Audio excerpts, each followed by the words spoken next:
ఔరా! ఈ కథను రచించిన వారు వలివేటి నాగచంద్రావతి గారు. ఈ కథ ఈనాడు ఆదివారం సంచికలో 2021 డిసెంబర్లో ప్రచురితమైంది. అగ్నికీలలు నాలుకలు సాచి ఆకాశాన్నే దహించివేయాలన్నట్టు పైకి ఎగసిపడుతున్నాయి. అరుపులు, ఆర్తనాదాలు వాటికి మించి మిన్నంటుతున్నాయి.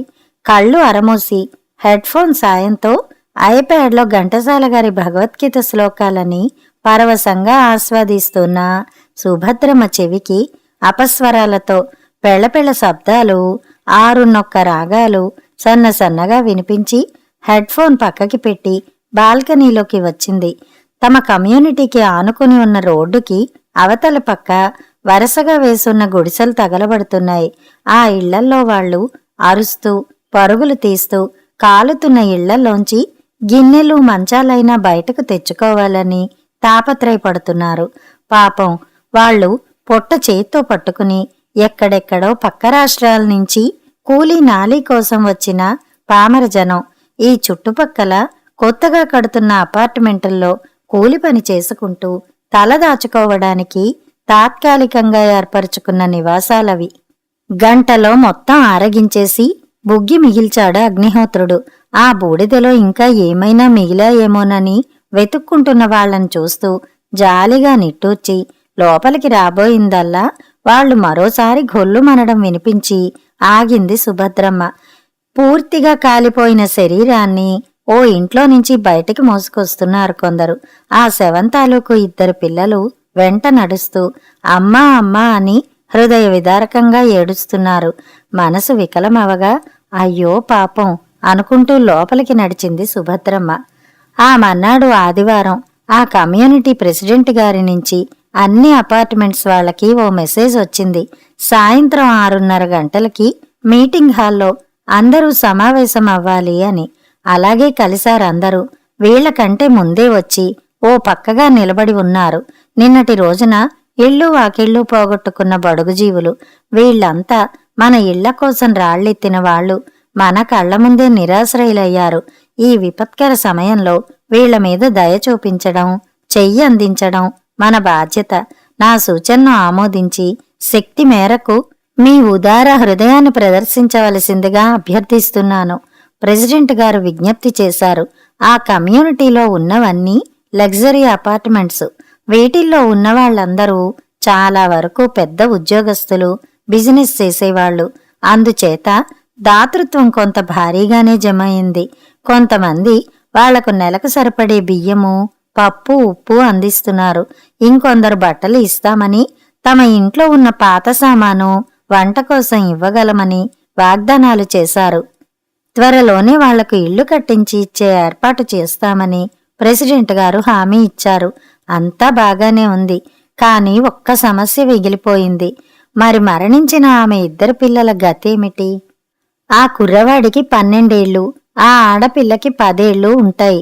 ఆ పిల్లల తల్లి సక్కుబాయి సంపాదించే భర్తని పోగొట్టుకుని పిల్లలిద్దరినీ తీసుకుని పొరుగువారితో కలిసి ఇక్కడికొచ్చింది. ఇక్కడ కడుతున్న అపార్ట్మెంట్ల దగ్గర ఇసుక మోసి, ఇటుకలు మోసి అలా వచ్చే ఆదాయం చాలక కొందరిళ్లల్లో అంట్లు తోమి, బట్టలుతికి పిల్లల్ని పోషించుకుంటోంది. నిన్న అగ్ని ప్రమాదం జరిగిన సమయంలో ఆమె వర్క్ జరుగుతున్న స్థలంలో ఉంది. సంగతి తెలిసి పరిగెత్తుకు వచ్చేటప్పటికే మంటలు ఉధృత దశలో ఉన్నాయి. అయినా సరే ప్రాణముప్పక అందరూ వద్దంటున్నా ట్రంకు పెట్టెలో ఈ వారం వచ్చిన కూలి డబ్బు ఉంది. పిల్లదాని పట్టీలు, ముక్కు పుడక ఉన్నాయి. అదొక్కటే లాక్కొచ్చేస్తాను అంటూ తగలబడుతున్న గుడిసెలోకి పరిగెత్తి తిరిగి రాలేక లోపలే దహనమైపోయింది. తల్లిని పోగొట్టుకుని బిక్కమొహాలతో దిగాలుగా నించున్న ఆ చిన్నపిల్లల్ని చూస్తుంటే అందరికీ సానుభూతి కలిగింది. వాళ్ళనెవరికి అప్పగించాలి?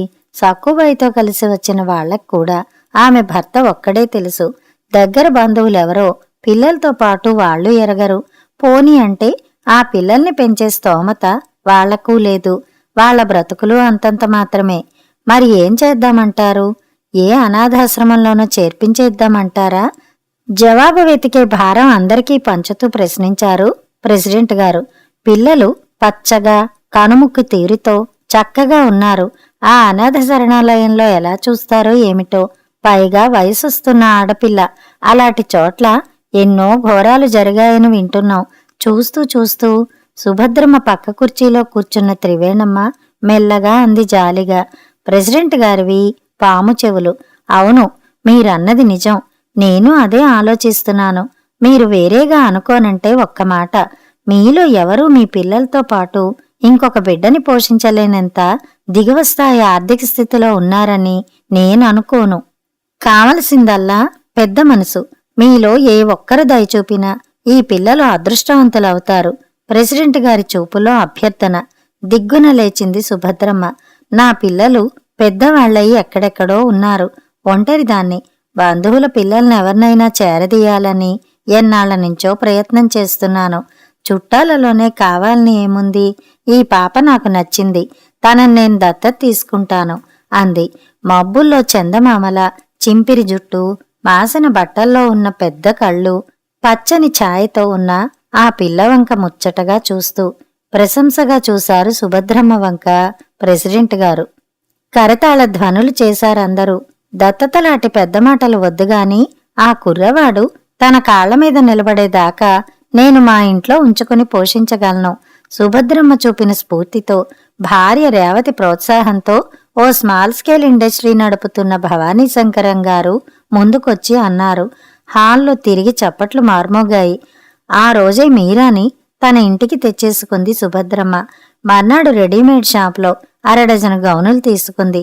బ్యూటీ పార్లర్లో జుట్టుని చక్కగా బాబ్డ్ చేయించింది. మెడలో సన్నటి గొలుసు వేసింది. దగ్గరగా ఉన్న ఒక ప్రైవేట్ స్కూల్లో అడ్మిషన్ కోసం అప్లికేషన్ తెప్పించింది. మట్టి దిబ్బ మీద కాసింత ఎరువు వెదజల్లి పూల మొక్కలు నాటితే ఉద్యానవనంగా మారినట్టు, గుర్తుపట్టలేనంతగా మారిన మీరాను అద్భుతమన్నట్టు చూస్తున్నారందరూ. అచ్చం తల్లి కూతుళ్లలాగే సోఫాలో పక్కపక్కనే కూర్చొని టీవీ చూస్తారమ్మా. ఏసీ గదిలో ఆ అమ్మ మంచం పక్కనే మీరాకి ఇంకో మంచం వేయించారు కూడా. వాచ్మెన్ భార్య గౌరీ సర్వెంట్ మెయిడ్గా తను పనిచేసే అందరి ఇళ్లలోనూ ఈ వార్తలు కళ్ళు పెద్దవి చేసి మరీ ప్రచారం చేసింది. ఆ కమ్యూనిటీలో నలుగురు ఆడవాళ్లు కలిసినా, నలుగురు మగవాళ్లు కలిసినా అదే చర్చనీయాంశం అయింది. ఒక అనాథపై అంతటి ఆదరాభిమానాలు కురిపిస్తున్న సుభద్రను మెచ్చుకుంటున్నారు.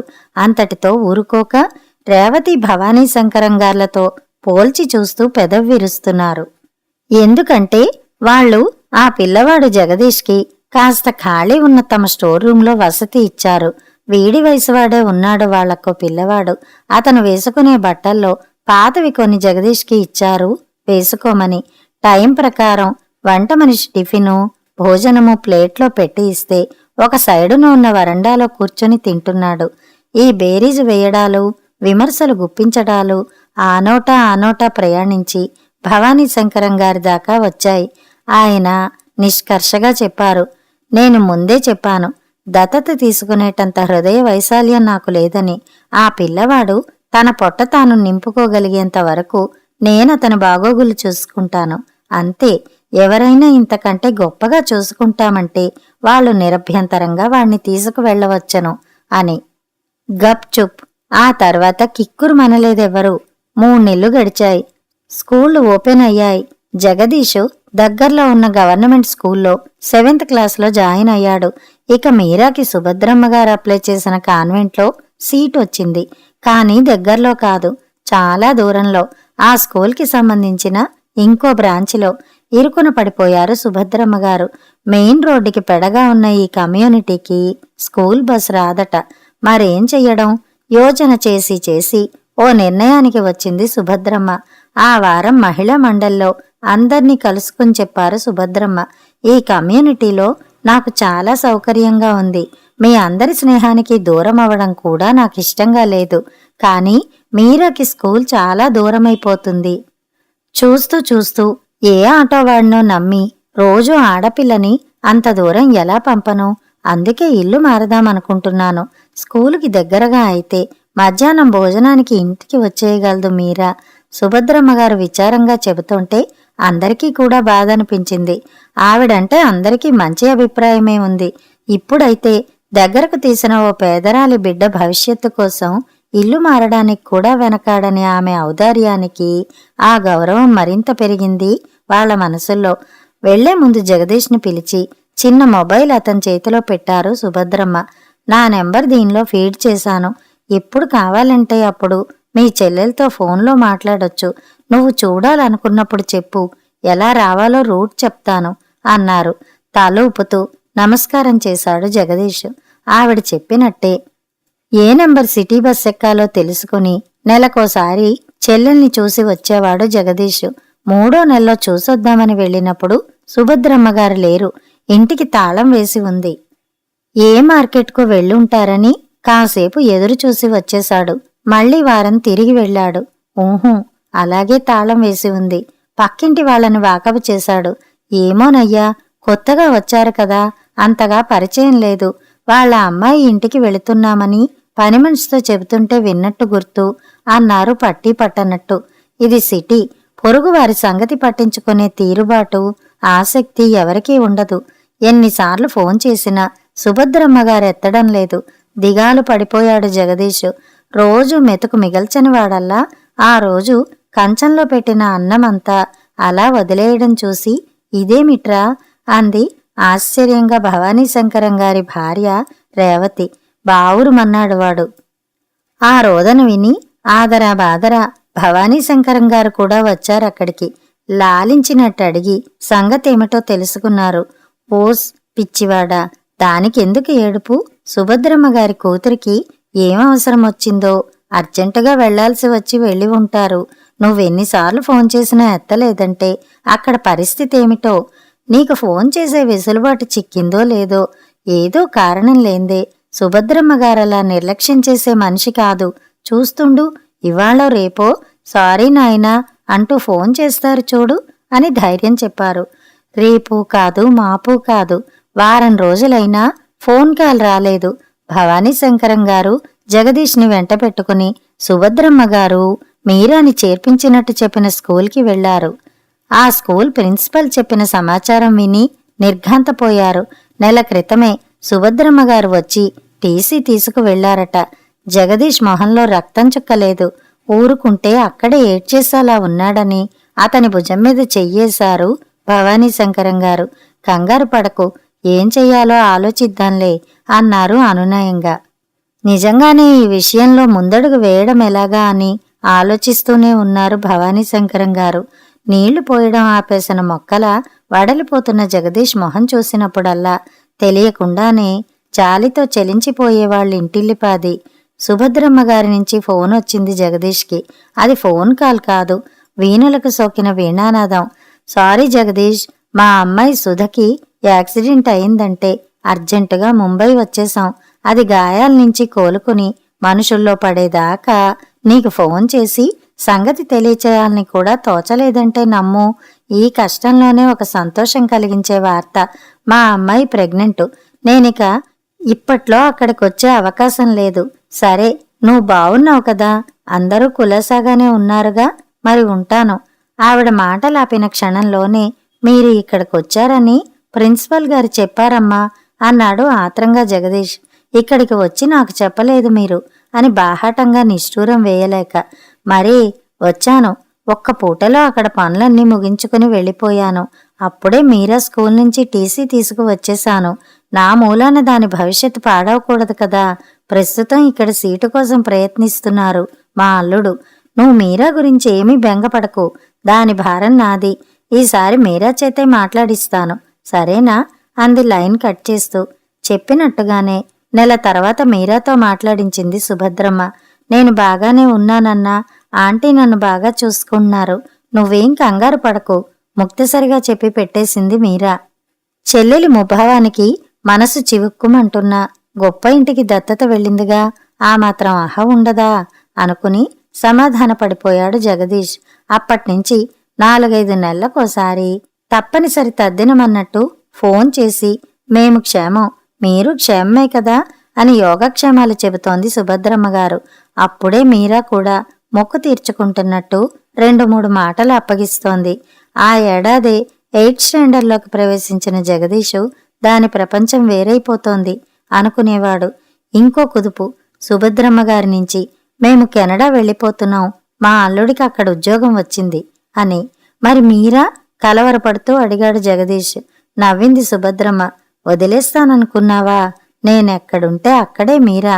తన్ని తీసుకువెళ్లేందుకు కూడా అన్ని ఏర్పాట్లు చేశారు మా అల్లుడు అన్నారు. తాను చూడలేని దూరదేశాలకు తోబుట్టు వెళుతున్నందుకు సంతోషంగానే ఉన్నా, ఆ కారణంగా చెల్లెలు తన్నుంచి అంతకంతకు దూరమైపోతున్నందుకు జగదీష్ చాలా కలతపడ్డాడు. మీరా విదేశాలకు వెళ్లే ముందు ఒకసారి చూడగలిగితే ఎంత బాగున్ను. కాని ఎలాగా? తను చిన్నవాడు, ఒకరి మీద ఆధారపడి ఉన్నవాడు. ముంబై వంటి మహానగరానికి ఒంటరిగా ఎలా వెళ్లగలడు? పోనీ తను చూడలేకపోతేనేమి? సుభద్రమ్మగారిలాంటి చల్లటి తరువు నీడలో తన చెల్లెలు ఎప్పటికీ పచ్చగానే ఉంటుంది. ఆ విశ్వాసంతో సంతృప్తి పడిపోయాడు జగదీష్. కమ్యూనిటీలో చాలా మందికి మీరా కెనడా వెడుతున్నట్టు తెలిసిపోయింది. అందరూ సుభద్రమ్మను పొగిడినవారే. ఎదురుగా ఉంటే సన్మానం చేసేవారేమో కూడా. నెలలు సంవత్సరాలు గడిచాయి. 10th పాస్ అయ్యాక ఐఐటీలో సీటు వచ్చింది జగదీష్కి. అది పూర్తి చేసి ఓ ఫ్యాక్టరీలో ఉద్యోగం సంపాదించుకున్నాడు. మొదటి శాలరీ అందుకున్నాక పళ్ళు పూలు తీసుకొచ్చాడు ఇంటికి. భవానీ శంకరం దంపతులకి భక్తిగా నమస్కారం చేశాడు. తన్ని ఇంతటి వాడిని చేసినందుకు కృతజ్ఞతలు తెలిపాడు. ఎంత చేసినా మేము సుభద్రమ్మగారి తర్వాతే, మనస్ఫూర్తిగానే తన్ని తాను తగ్గించుకుంటూ అన్నది రేవతి, భవానీ శంకరం గారి భార్య. ఆ రోజే ఫ్యాక్టరీ వర్కర్స్ కిచెన్ క్వార్టర్లోకి మారిపోయాడు. తన వర్క్ భవిష్యత్తు గురించి ఓ ప్రణాళిక, భవానీ శంకరం గారి సలహా, ఇలా ఒక గాడిన పడిపోయాడు జగదీష్. ఇన్ని సంవత్సరాలకు గాను సుభద్రమ్మగారు కాల్ చేసింది 2 తడవలే. కెనడాకి చేరుకున్న మొదట్లో అందరం స్థిరపడ్డామని, మనవడు పుట్టాడు, మీరాకి మంచి స్కూల్లో సీటు దొరికిందని రెండోసారి. జగదీష్ కూడా ఇప్పుడు అంతగా బెంగపట్టం లేదు. సుభద్రమ్మగారు ముందే హెచ్చరించారు. ప్రత్యేకించి నాకిక్కడ ఫోన్ లేదు. మా అమ్మాయికో అల్లుడికో నువ్వు ఫోన్ చేయడం వాళ్ళకిష్టం లేకపోవచ్చును. వీలు చూసుకుని నేనే చేస్తుంటానని. ప్రెసిడెంట్ గారి 2వ అబ్బాయి వంశీకృష్ణ అమెరికా టెక్సాస్లో ఉంటున్నాడు. కోడలి కాన్పు సమయంలో సాయానికి ప్రెసిడెంట్ గారి భార్య అమెరికా వెళ్ళింది. అప్పటికింకా డెలివరీకి టైం ఉంది కదా అని ఓ ఆదివారం నయాగరాకి వెళదామనుకున్నారు అందరూ. కెనడా వైపు దర్శించడానికి కూడా పాస్పోర్ట్లు అవి రెడీ చేశాడు వంశీ. అక్కడ కనిపించింది సుభద్రమ్మగారు ప్రెసిడెంట్ గారి భార్యకి. చెర్రీ పళ్ల మధ్యన పాల సపోటా కనిపించినట్లు ఆ తెల్లవాళ్ల మధ్యన తెలిసిన ఆవిడ కనిపించేసరికి ప్రాణం లేచి వచ్చింది ప్రెసిడెంట్ గారి భార్యకి. పైగా ఆవిడంటే తామందరికీ ఆరాధ్య దైవమయ్యే. కోడలికి చెప్పి చకచక అందర్నీ తప్పించుకుంటూ సుభద్రమ్మ గారి దగ్గరగా వెళ్ళిందామె. మీరేమిటిక్కడా? ఆశ్చర్యపోయింది సుభద్రమ్మ. ఇక 10 నిమిషాల పాటు గుక్క తిప్పుకోకుండా పేరు పేరున అందరి సంగతులు అడిగేసింది.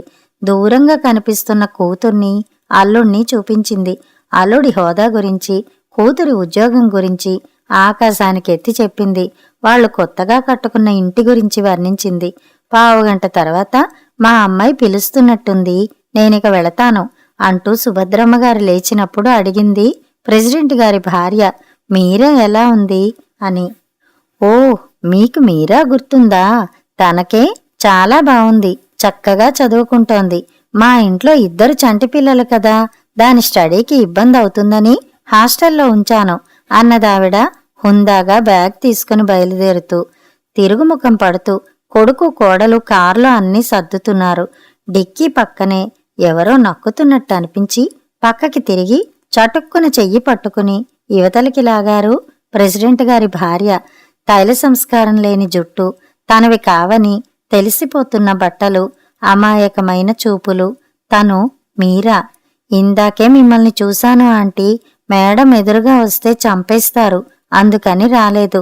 మా అన్న ఎలా ఉన్నాడాంటీ అడుగుతోంది ఆత్రంగా బేలగా. ఏం చేస్తున్నావు నువ్విక్కడ? గొంతులో తడి ఆరిపోతుండగా అడిగింది. మేడం ఇంట్లో వంట చేస్తాను, మిగతా పనులు చేస్తాను, వాళ్ల పిల్లల్ని చూసుకుంటాను. ఔరా! కరుణామయ్య తమ హృదయాలలో ఏర్పరిచిన ఉన్నత పీఠం కూకటి వేళ్లతో పెళ్లగించబడుతోంటే నిశ్చేష్టురాలై నిలబడిపోయిందామె. కథ సమాప్తం.